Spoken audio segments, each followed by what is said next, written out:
Vokiečių aviganiai tai viena populiariausia pasaulyje šunų veislė.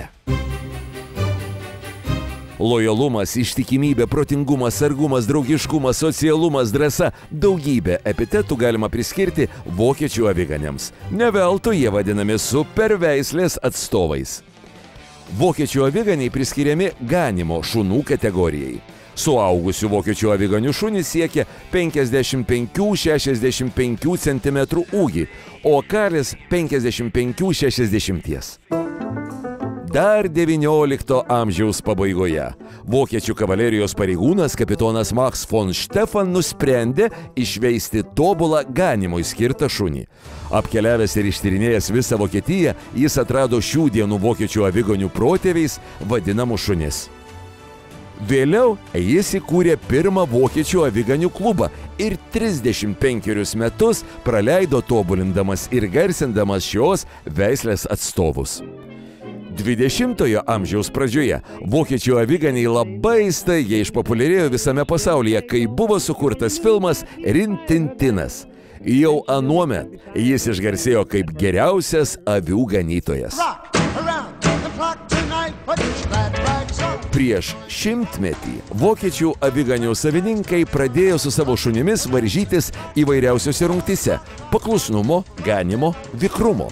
Jie taip pat puikiai tarnavo neregiams ar įvairioms tarnyboms.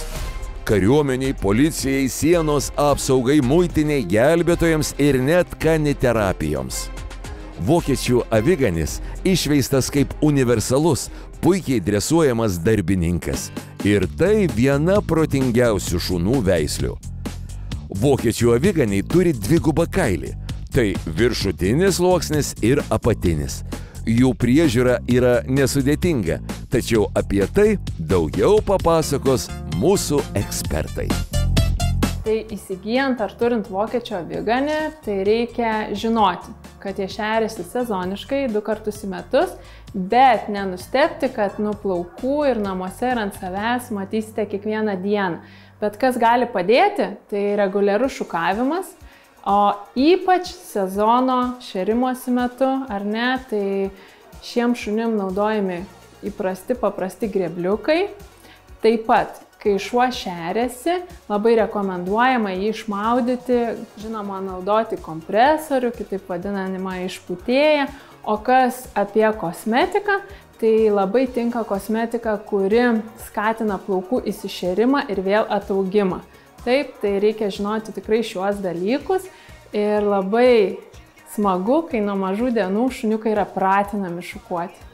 Jie žino savo tą ritualą, kad reikia šukuotis. Kaip žinia, negalima šukuoti sauso kailio, tai yra netgi purškalai, kurie skatina įsišėrimą ir atgal ataugimą. Tai yra Fur Grow, mes purškiam nenuplaunamą kondicionierių ir šukuojam.